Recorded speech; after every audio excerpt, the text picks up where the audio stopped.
Ang mga diskurso ni Kristo ng mga huling araw.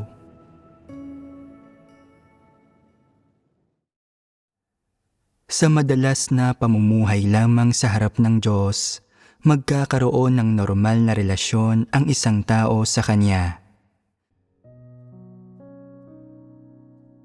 Karamihan sa inyo ay nananalig na sa Diyos sa loob ng ilang taon, at kahit papaano ay nakapaglatag na ng pundasyon sa tunay na daan. Ngayon ay nagagawa na ninyong iwaksi ang mga obligasyon sa pamilya at sa sekular na mundo para sundin ang Diyos. Nagsasanay kayo para gumanap ng tungkulin sa sambahayan ng Diyos. Handa kayong igugol ang inyong sarili para sa Diyos at handang magsikap tungo sa katotohanan. Nangangahulugan ito na nagsimula na ninyong maunawaan ang mga bagay-bagay at na mayroon kayong kaunting konsyensya at katwiran. Mabuting bagay iyon. Napakalaki ng kahalagahan ng pagtupad sa isang tungkulin. Magagawa man ninyo ng maayos o hindi ang inyong tungkulin, ay may direktang kaugnayan sa inyong kaligtasan at pagiging perpekto. Masasabing makakamit lamang ng isang tao ang pagpasok sa buhay sa pamamagitan ng pagdana sa gawain ng Diyos habang gumaganap ng isang tungkulin, at na makakamit lamang ng isang tao ang pagsang-ayon ng Diyos sa pamamagitan ng mahusay na pagganap sa kanyang tungkulin. Sa makatuwid, ang paghingi ng kaunti pa sa inyo pagdating sa inyong mga tungkulin at pagpupungo sa inyo ng kaunti ay makakabuti sa inyo. Kahit papaano, mas mabilis kayong uusad sa buhay. Hindi masamang bagay na mataas ang mga hinihingi sa inyo at hindi rin masamang bagay na paminsan-minsan kayong bigyan ng mahirap na problema para subukin kayo. Ang lahat ng ito ay ginagawa para tulungan kayong lumago sa buhay at sumunod sa kalooban ng Diyos, at upang mas maunawaan ninyo ang ilang propesyonal na kaalaman at maging mas epektibo sa inyong tungkulin. Kung hindi hihingiin sa inyo ang mga ito, ano ang magiging resulta? Magagawa lamang ninyong mangaral ng mga doktrina at sumunod sa mga regulasyon, at mananampalataya kayo sa Diyos ng maraming taon nang hindi man lang nagbabago. Kung ganoon, kailan kayo makakausad? Paano ninyo magagampanan ng maayos ang inyong tungkulin? Bukod sa hindi kayo uusad sa katotohanan, hindi rin kayo uusad sa propesyonal na kaalaman na kinakailangan sa inyong tungkulin. Kung gayon, magagawa ba ninyo ang inyong tungkulin ng angkop sa pamantayan at makapagpapatotoo ba kayo sa Diyos? Kung ang inyong kasalukuyang tayog ang pag-uusapan, masyadong mababaw ang pagkaunawa ninyo sa katotohanan at hindi ninyo naunawaan ang mga prinsipyo sa pagganap ng inyong tungkulin. Sobrang layo rin ninyo sa pag-abot sa mga pamantayan ng pagganap sa inyong tungkulin ng maayos. Gayunpaman, wala kayong kamalay-malay tungkol dito at nadarama ninyo na maayos kayong gumagawa, at kung minsan pa nga ay masyado kayong mapangahas at inaakala ninyong mas matuwid kayo kaysa sa iba. Ang mga salitang sinasalita ninyo o ang mga bagay na ginagawa ninyo ay hindi nakikita at hindi naaayon ang mga ito sa mga katotohanang prinsipyo. Kapag may isang tao na tumutukoy sa inyong mga problema, hindi ninyo ito matanggap ni hindi ninyo hinahanap ang katotohanan at nagdadahilan pa nga kayo para sa sarili ninyo. Ano ang problema rito? Ito ay dahil hindi ninyo taglay maging ang pinakapangunahing katwiran na kinakailangan para umasal ng maayos.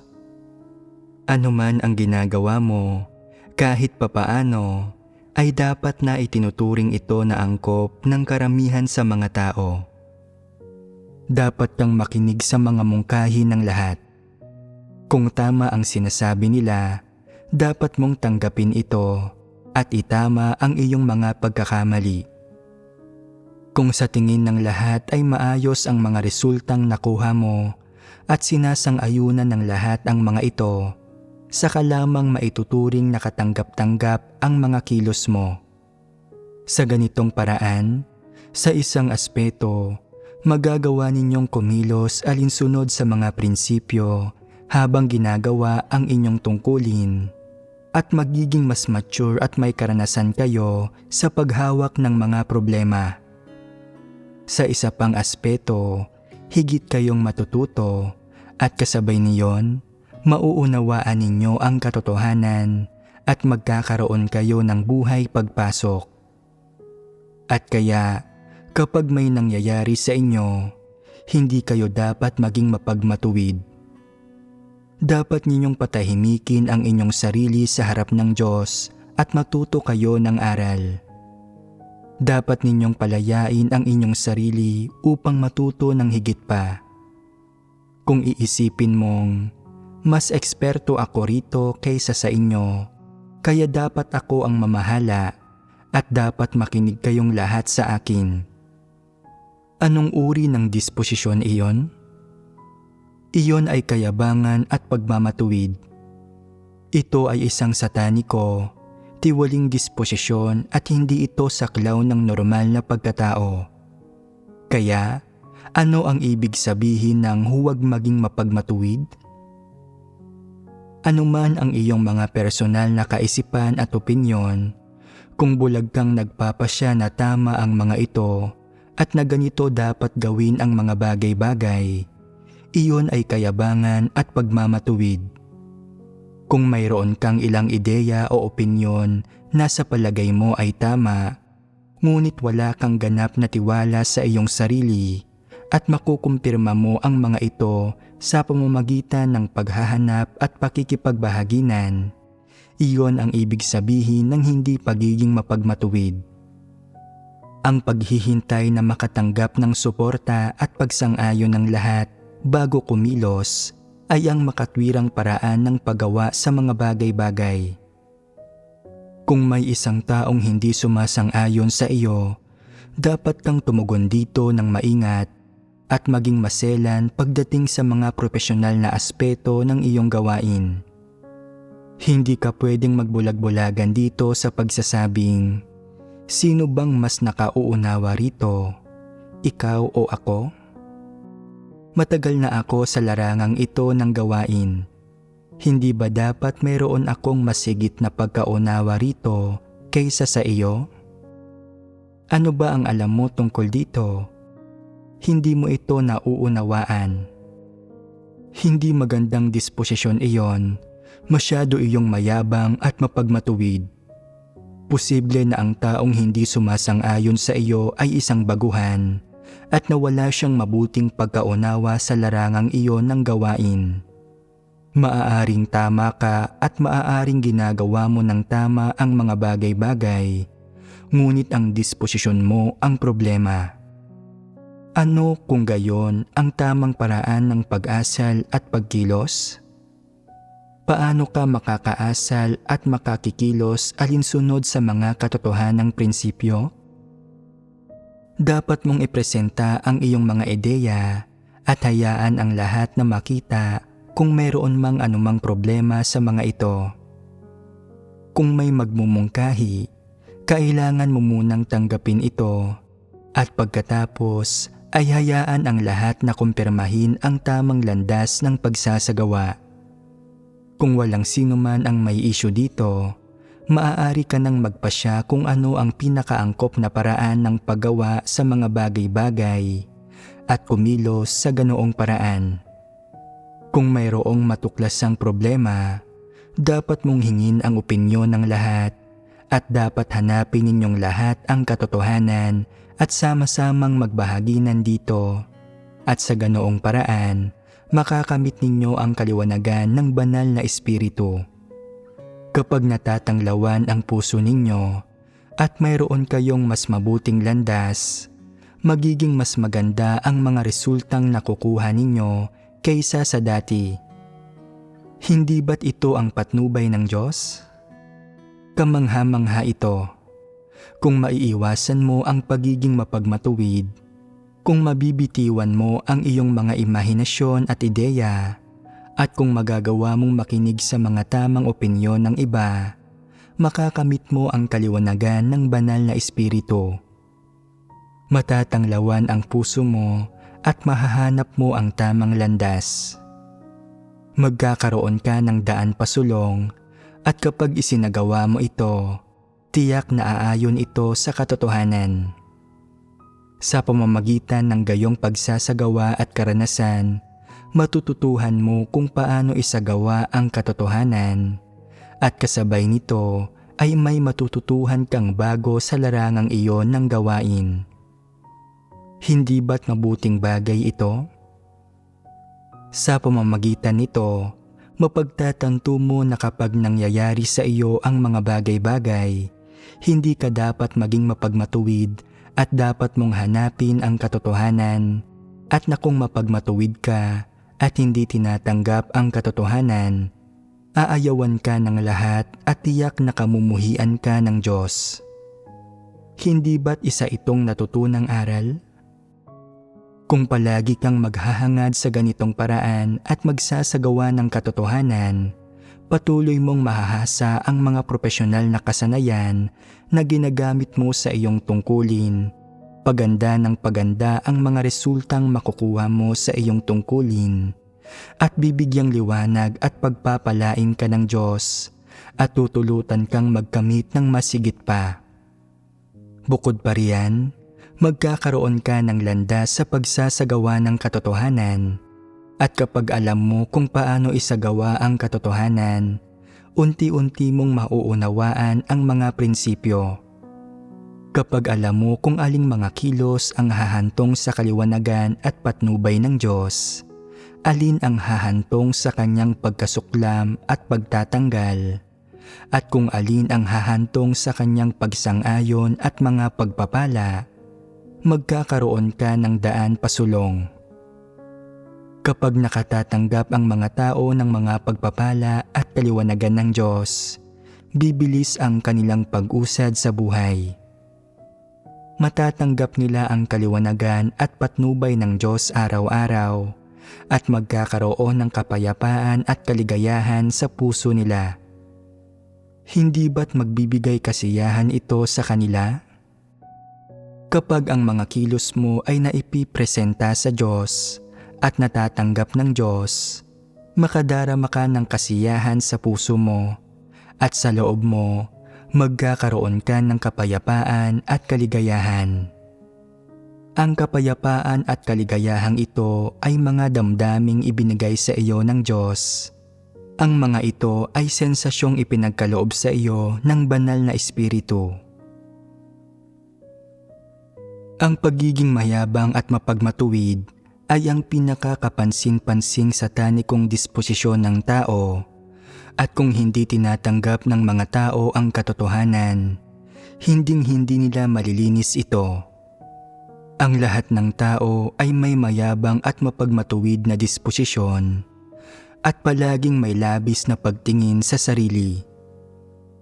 Anuman ang iniisip nila o ang sinasabi nila, o kung paano man nila nakikita ang mga bagay-bagay, palagi nilang iniisip na tama ang sarili nilang mga pananaw at saloobin at na hindi kasing ganda o kasing tama ng kanilang sinasabi ang sinasabi ng iba. Palagi silang kumakapit sa sarili nilang mga opinyon at kahit sino pa ang magsalita, hindi sila makikinig dito. Tama man ang sinasabi ng iba o naaayon sa katotohanan, hindi nila ito tatanggapin. Magmumukha lamang silang nakikinig pero hindi talaga nila tatanggapin ang ideya. At pagdating ng panahon na kailangan ng kumilos, gagawin pa rin nila ang mga bagay-bagay sa sarili nilang paraan. Palaging iniisip na tama at makatwiran ang sinasabi nila. Posible na tama at makatwiran nga ang sinasabi mo o na tama at walang mali ang ginawa mo. Ngunit anong uri ng disposisyon ang naibunyag mo? Hindi ba't iyon ay kayabangan at pagmamatuwid? Kung hindi mo iwawaksi ang mayabang at mapagmatuwid na disposisyong ito, hindi ba nito maaapektuhan ang pagganap mo sa iyong tungkulin? Hindi ba nito maaapektuhan ang pagsasagawa mo sa katotohanan? Kung hindi mo lulutasin ang iyong mayabang at mapagmatuwid na disposisyon, hindi ba ito magdudulot sa iyo ng malulubhang dagok sa hinaharap? Siguradong makararanas ka ng mga dagok, hindi ito maiiwasan. Sabihin mo sa akin, nakikita ba ng Diyos ang gayong pag-uugali ng tao?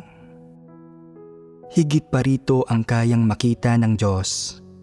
Hindi lamang sinusuri ng Diyos ang kaibuturan ng puso ng mga tao, pinagmamasdan din niya ang bawat salita at gawa ng mga ito sa lahat ng oras at lugar. Ano ang sasabihin ng Diyos kapag nakita niya ang pag-uugali mong ito? Sasabihin ng Diyos, mapagmatigas ka. Kauna-unawa na maaaring kumapit ka sa sarili mong mga ideya kapag hindi mo alam na nagkakamali ka. Ngunit kapag malinaw sa iyo na nagkakamali ka at kumakapit ka pa rin sa iyong mga ideya at mamamatay ka muna bago magsisi, isa ka talagang mapagmatigas na hangal at may problema ka. Kung kahit sino pa ang nagmumungkahi, palagi kang mayroong negatibo, mapanlaban na sa loobin tungkol dito at hindi mo tinatanggap ang kahit katiting na katotohanan, at kung ang puso mo ay lubusang mapanlaban, sarado at mapagwalang bahala, ikaw ay sobrang katawa-tawa. Isa kang hangal na tao. Masyado kang mahirap pakitunguhan. Sa anong paraan ka mahirap pakitunguhan? Mahirap kang pakitunguhan dahil ang ipinapakita mo ay hindi isang maling diskarte o maling pag-uugali, kundi isang pagbubunyag ng iyong disposisyon. Isang pagbubunyag ng anong disposisyon? Isang disposisyon kung saan tutol ka sa katotohanan at napupuot sa katotohanan.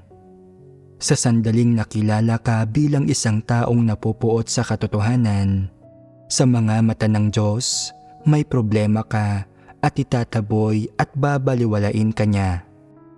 Mula sa perspektiba ng mga tao, ang pinakamasasabi nila ay, masama ang disposisyon ng taong ito. Masyado siyang suwail, mapagmatigas at mayabang. Mahirap pakisamahan ang taong ito at hindi siya nagmamahal sa katotohanan. Hindi niya kailanman tinanggap ang katotohanan at hindi niya isinasagawa ang katotohanan. Sa pinakamataas na antas, ito ang ibibigay na pagtatasa sa iyo ng lahat. Ngunit mapagpapasyahan ba sa pagtatasang ito ang kapalaran mo? Hindi mapagpapasyahan sa pagtatasang ibinibigay sa iyo ng mga tao ang kapalaran mo. Ngunit may isang bagay na hindi mo dapat kalimutan. Sinusuri ng Diyos ang puso ng mga tao at kasabay nito ay pinagmamasdan ng Diyos ang bawat salita at gawa nila. Kung tinutukoy ka ng Diyos ng ganito, at sinasabing kinasusuklaman mo ang katotohanan, kung hindi lang niya sinasabi na mayroon kang kaunting tiwaling disposisyon o na medyo masuwayin ka, hindi ba't isa itong napakalubhang problema? Malubha ito. Nangangahulugan ito na magkakaroon ng problema at ang problemang ito ay hindi nakasalalay sa pananaw ng mga tao sa iyo o sa kung paano kanila tinatasa. Ito ay nakasalalay sa kung paano tinitingnan ng Diyos ang iyong tiwaling disposisyon ng pagkapuot sa katotohanan. Kaya, paano ito tinitingnan ng Diyos? Tinukoy lang ba ng Diyos na napupuot ka sa katotohanan at na hindi mo minamahal ito at iyon na iyon? Ganoon ba iyon kasimple? Saan nanggagaling ang katotohanan? Sino ang kinakatawan ng katotohanan? Pagnilayan ito. Kung napupuot ang isang tao sa katotohanan, kung gayon, mula sa perspektiba ng Diyos, paano niya titingnan ang taong iyon? Bilang kaaway niya. Hindi ba't isa itong seryosong problema? Kapag napupuot sa katotohanan ang isang tao, napupuot siya sa Diyos. Bakit ko sinasabi na napupuot siya sa Diyos? Sinumpa ba niya ang Diyos? Harap-harapan ba niyang kinontra ang Diyos? Palihim ba niyang hinusgahan o kinondena ang Diyos? Hindi ito tiyak. Kaya bakit ko sinasabi na ang pagbubunyag ng isang disposisyon na napupuot sa katotohanan ay pagkapuot sa Diyos? Hindi ito pagpapalaki sa isang maliit na bagay. Ito ang realidad ng sitwasyon. Katulad ito ng mga mapagpaimbabaw na Pariseyo na nagpako sa Panginoong Hesus sa krus dahil kinapupuotan nila ang katotohanan. Ang mga sumunod na kahihinatnan ay kakilakilabot. Ang ibig sabihin nito ay na kung ang isang tao ay may disposisyong tutol sa katotohanan at napupuot sa katotohanan, maaari itong mabunyag mula sa kanya anumang oras at saan mang lugar. At kung mamumuhay siya ayon dito, hindi ba't kukontrahin niya ang Diyos? Kapag nahaharap siya sa isang bagay na may kinalaman sa katotohanan o sa paggawa ng desisyon, kung hindi niya matatanggap ang katotohanan at namumuhay siya ayon sa kanyang tiwaling disposisyon, likas niyang kukontrahin ang Diyos at ipagkakanulo ang Diyos dahil napupuot sa Diyos at nayayamot sa katotohanan ang tiwaling disposisyon niya. Kung meron kang gayong disposisyon, kahit na pagdating sa mga salitang binibigkas ng Diyos, kukwestiyonin mo ang mga ito at gugustuhin mong suriin at himay-himayin ang mga ito. Pagkatapos ay maghihinala ka sa mga salita ng Diyos at sasabihin mong, mga salita ba talaga ito ng Diyos? Mukhang hindi katotohanan ang mga ito. Mukhang hindi tiyak na tama ang lahat ng ito. Sa ganitong paraan, hindi ba't nabunyag na ang disposisyon mo ng pagkapuot sa katotohanan? Kapag ganito ka mag-isip, makapagpapasakop ka ba sa Diyos? Tiyak na hindi. Kung hindi ka makapagpapasakop sa Diyos, siya pa rin ba ang Diyos mo? Hindi na. Kung gayon, magiging ano na ang Diyos sa iyo? Ituturing mo siya bilang isang paksa ng pagsasaliksik, isang taong dapat pagdudahan, isang taong dapat kondinahin. Ituturing mo siya bilang isang ordinaryo at regular na tao at kokondinahin siya ng ganoon.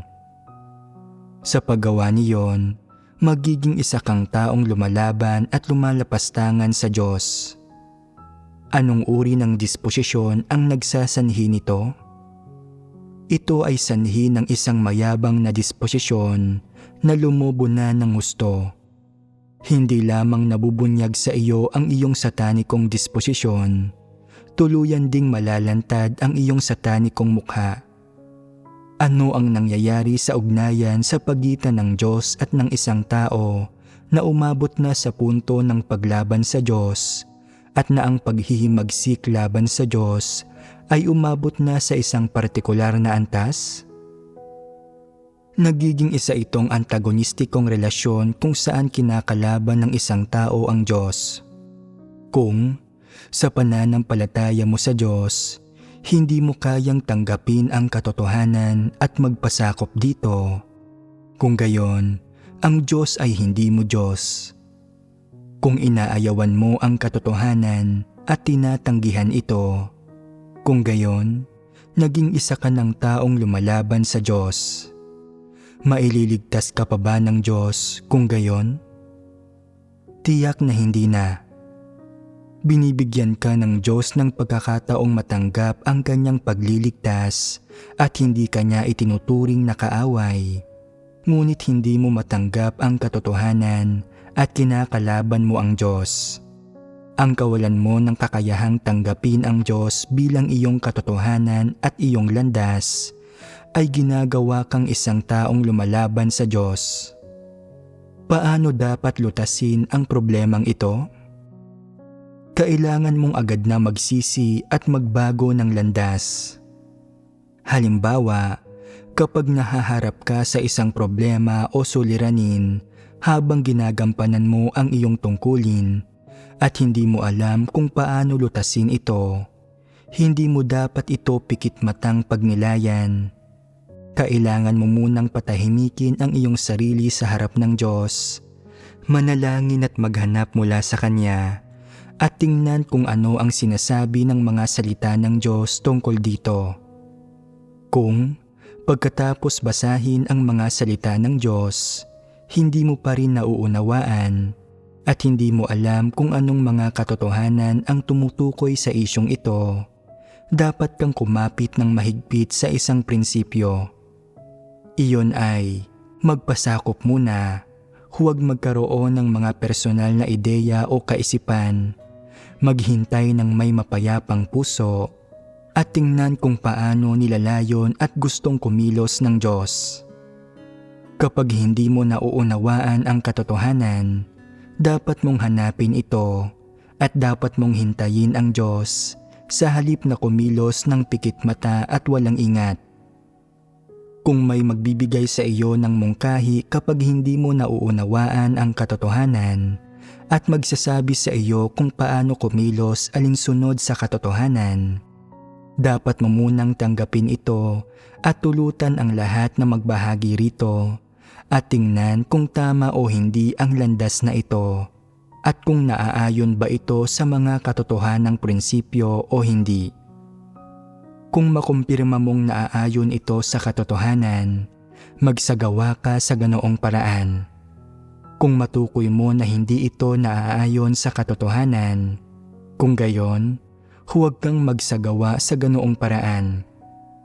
Ganoon lang ito kasimple.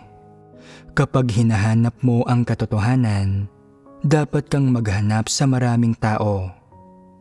Kung may masasabi ang sinuman, dapat kang makinig sa kanila at seryosohin ang lahat ng kanilang sinasabi. Huwag silang baliwalain o iwasan dahil nauugnay ang kanilang sinasabi sa mga bagay na nasa saklaw ng iyong tungkulin at dapat mong seryosohin ito. Ito ang tamang saloobin at ang tamang kalagayan.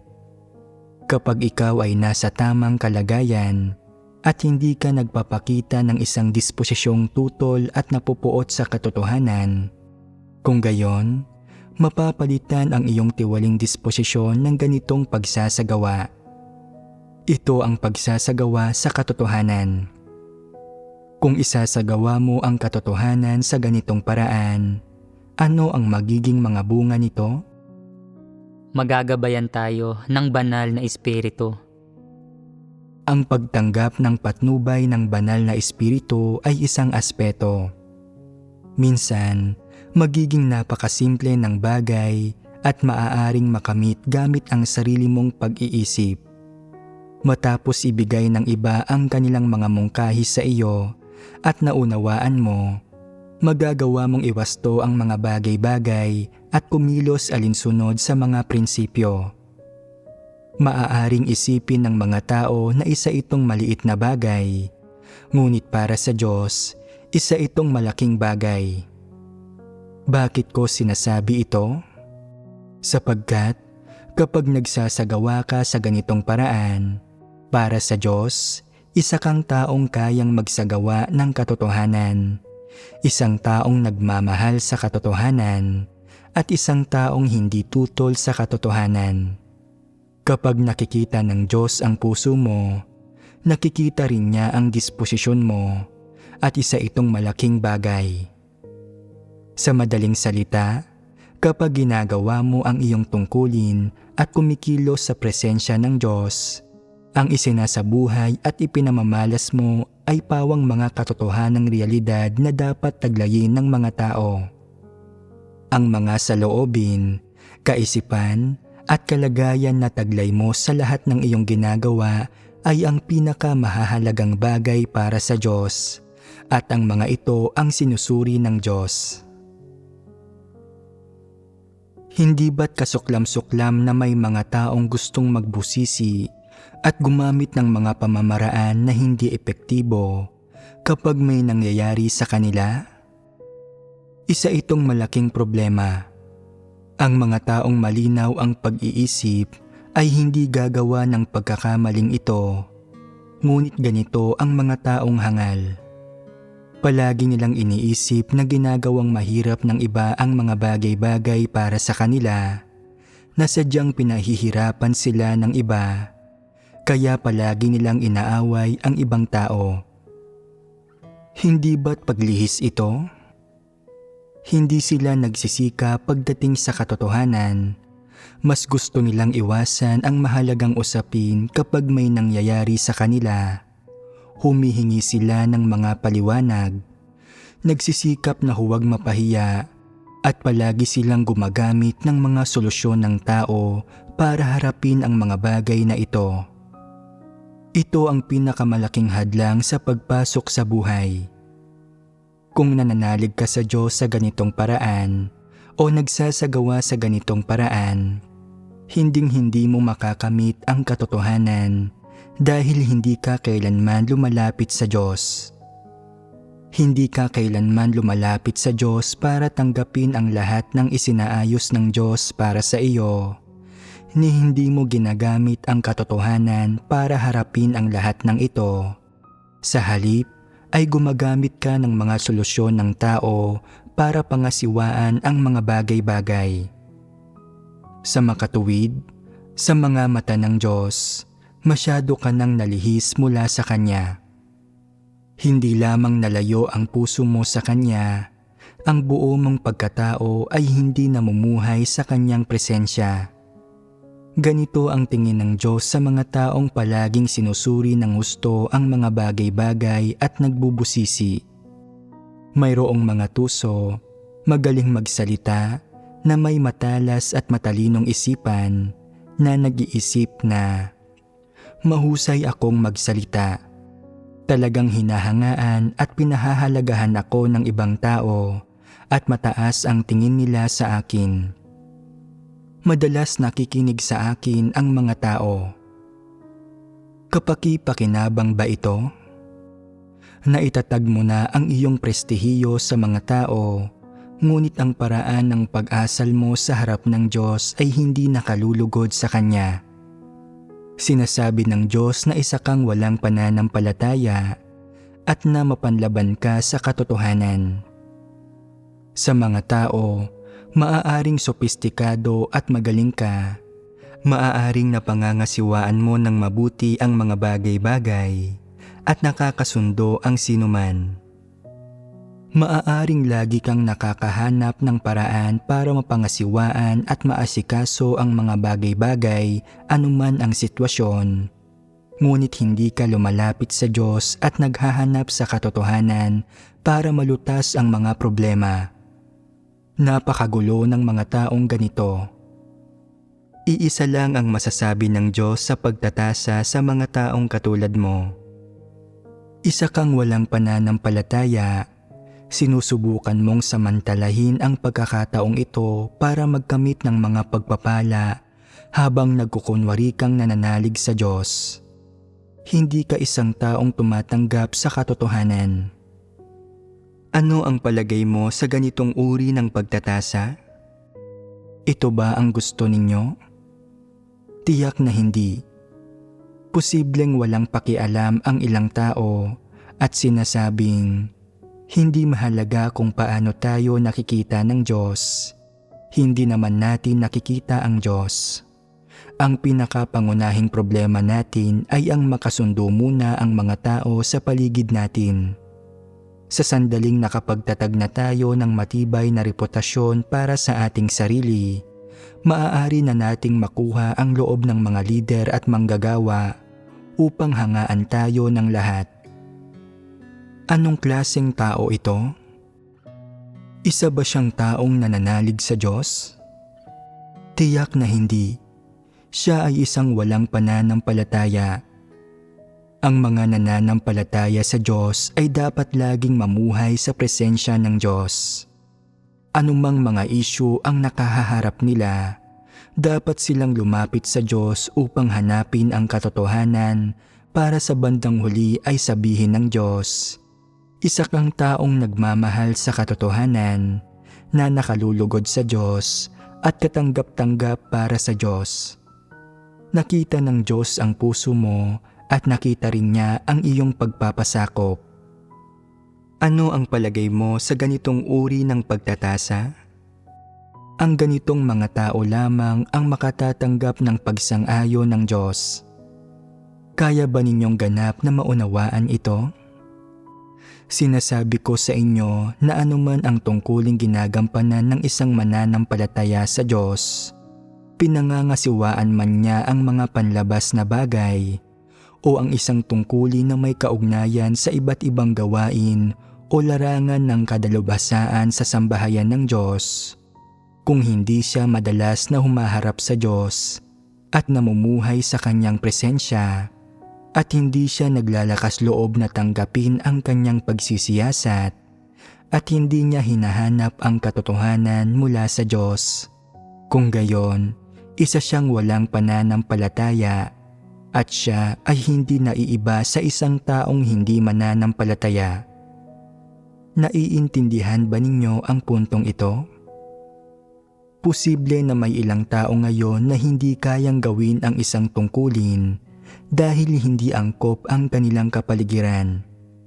Namumuhay sila sa kapaligiran ng mga hindi mananampalataya at gayunpaman, madalas pa rin silang tumatanggap ng kaliwanagan at patnubay ng Diyos. Paano ito naging posible? Ang pinakamahahalagang bagay ay na nagagawa nilang magdasal sa Diyos, kumain at uminom ng mga salita ng Diyos, hanapin ang katotohanan at isagawa ito, at mapanatili ang isang normal na ugnayan sa Diyos. Ito ang mga bagay na susi sa pagtukoy kung ang isang tao ay makakapamuhay palagi sa presensya ng Diyos. Kung madalas mong hindi maramdaman ang Diyos at madalas kang mahina at negatibo, o kung madalas kang nagpapakasasa, o kung hindi ka nagdadala ng anumang pasanin sa iyong tungkulin at palagi kang naguguluhan, ito ba ay isang mabuti o masamang kalagayan? Ito ba ay isang kalagayan ng pamumuhay sa harap ng Diyos o isang kalagayan ng hindi pamumuhay sa harap ng Diyos? Kaya, dapat ninyong sukatin ito. Madalas ba kayong namumuhay sa harap ng Diyos o hindi? Kung napakadalang at hindi man lang kayo nagdarasal o nagbabasa ng mga salita ng Diyos, problema ito. Ibig sabihin ay isa kang hindi mananampalataya. Ang ilang tao ay bihirang nakatutok sa mga tamang gawain, nagpapakasasa sila at walang pigil, at kapag nangyayari sa kanila ang mga bagay-bagay, palagi silang nalilito at hindi alam kung paano hanapin ang katotohanan. Ni hindi nila alam kung nakakuha ba sila ng mga resulta sa pagganap ng kanilang mga tungkulin o hindi. Hindi nila alam kung alin sa kanilang mga pang-araw-araw na kilos ang nagkakasala sa Diyos, alin ang mga katanggap-tanggap para sa Diyos, at alin ang mga kinasusuklaman ng Diyos. Iniraraos lang nila ang araw-araw. Ano ang palagay mo sa kalagayang ito? Mayroon bang may takot sa Diyos na puso ang mga taong namumuhay sa mga ganitong kalagayan? Mayroon kayang anumang prinsipyo sa kanilang ginagawa? Makagagawa ba sila ng mga makatwirang bagay? Kapag ginagawa nila ang kanilang mga tungkulin, masasabi ba nilang, dapat akong magpigil, dapat kong gawin ng maayos ang aking tungkulin, Dapat ko itong gawin ng buong puso at lakas? Makakamit kaya nila ang pagkamatapat? Kung ganoon, ano ang ginagawa ng gayong mga tao? Nagtatrabaho lang sila. Nakamit na ba ng gayong mga tao ang katotohanan? Hindi. Isa iyong malaking kawalan. Paanong ang grupong ito ng mga hangal ay hindi marunong maghangad sa katotohanan? Nananalig sila sa Diyos sa loob ng 10 o 20 taon at nakarinig na ng napakaraming sermon, ngunit hindi nila alam kung ano ang makakamit sa pananampalataya sa Diyos, kung paano nila dapat hangarin ang katotohanan, kung paano nila dapat isagawa ang katotohanan, o kung paano nila dapat gampanan ang kanilang mga tungkulin. Kung hindi man lang malinaw sa kanila ang mahahalagang bagay na ito, hindi ba't medyo hangal sila? Napakapurol ng utak nila at napakamanhid nila. Wala man lang silang reaksyon sa katotohanan at mapanganib ito. Ano ang pinakamahalagang bagay sa pananampalataya sa Diyos? Ito ay ang makamit ang katotohanan. Anong mga problema ang malulutas kapag nakamit ng isang tao ang katotohanan? Pangunahin ay ang problema ng kanilang mga kasalanan at ang problema ng kanilang mga tiwaling disposisyon at ang lahat ng suliranin sa kanilang pananampalataya sa Diyos at ang kanilang mga maling pananaw. Ang lahat ng problemang ito ay malulutas.